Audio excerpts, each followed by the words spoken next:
Okay, so let's look at an example of a light bulb. Everybody turns on a light bulb. So you've got power, you've got our little formulas that you can look up on the cards.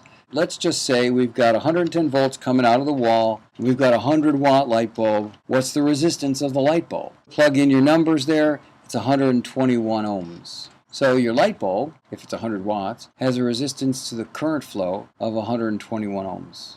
Okay, so let's get back to what actually happens inside of things. There's electronic components. I'm sure everybody's at least seen a picture of a piece of electronics opened and you see all of these pieces like on a circuit board soldered in. I know personally I have many times because my board used to break down every other week and I'd have to pull out the circuit boards and figure out what went wrong. And you'd touch around and go, what's hot? And then you'd smell it and go, what burned up? And then you go, oh, it's that resistor. I see. It's all burned. I'll replace that. Plug it back in and it works again. I was dealing with that when I was a kid. I loved to build stuff. But most people don't get on that level with their electronics. In general, there's a couple different kinds of components on that circuit board. Active components are components like batteries and other power sources, amplifiers, transistors, tubes. They provide energy and require energy. So what transistors do and what tubes do, and what they basically do is they take a power source, they manipulate it the way you want it to be manipulated, and then spit out more power in a different kind of fashion.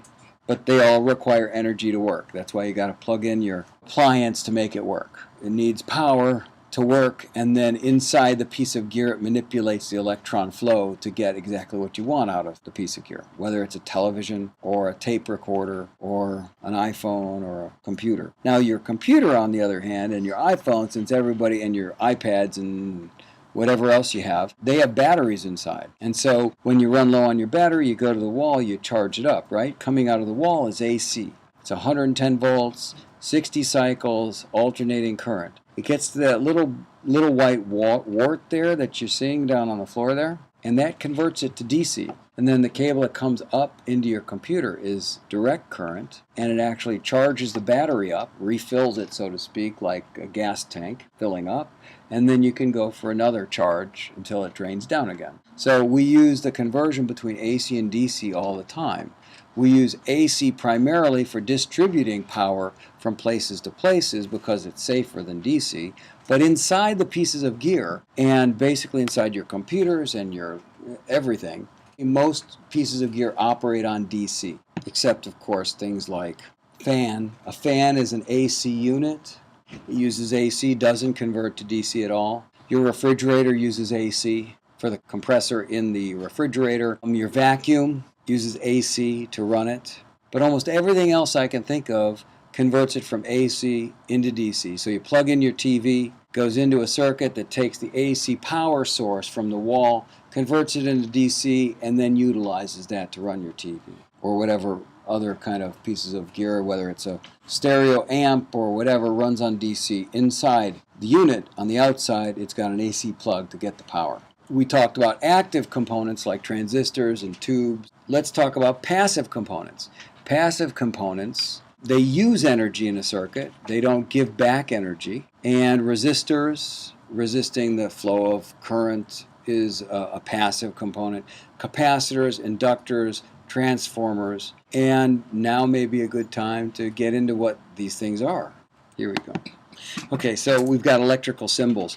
We've got symbols for each kind of component. There's a resistor is the squiggly line, so it means basically that current has trouble flowing through it quickly. We've got variable resistors like this one over here with an arrow, basically meaning that you can turn it up or down. This is a battery symbol of a battery. Speaker, capacitor basically is an energy storage device. Transistors, LEDs, light emitting diodes. That's what actually is inside all of this here. It's a way to manipulate electrons, manipulate charge. Capacitors are not very difficult to understand, and resistors aren't, but they're the basic components of what goes on inside your computer. Of course, then there's microprocessors and transistors, and basically that's what goes on with manipulating electrons so that Once the sound is transduced into the electrical domain, then we can manipulate it using these components and how we decide to use it, and create something a little different, and then send it back into the acoustic domain through a speaker. Another great example, when you roll off, on your guitar, right, you've got a tone control. You roll off the high frequencies by making it duller or brighter, and all it does is it rolls it off like this. It's a passive device with capacitor and resistor. You change the resistance value by turning the knob, and as you change it, more high frequencies go away. When you think that you're adding more bass, you're actually just taking away top, right? And when you open it all the way, then you get the most high frequencies. And that is in every passive Strat. Any passive guitar has that as a tone control. The same thing applies for a wah pedal, like what Hendrix used to use, wah, wah, wah kind of sound.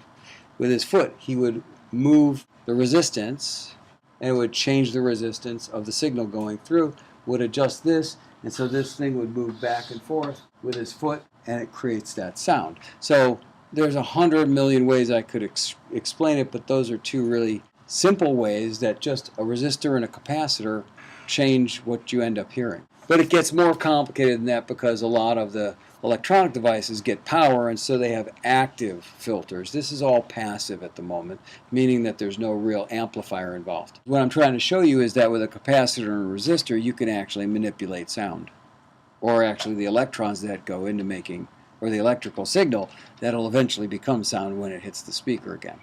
And that's actually what you do when you turn your knob on your guitar or your tone control on your stereo or whatever. You're actually manipulating those electrons to pass in different ways.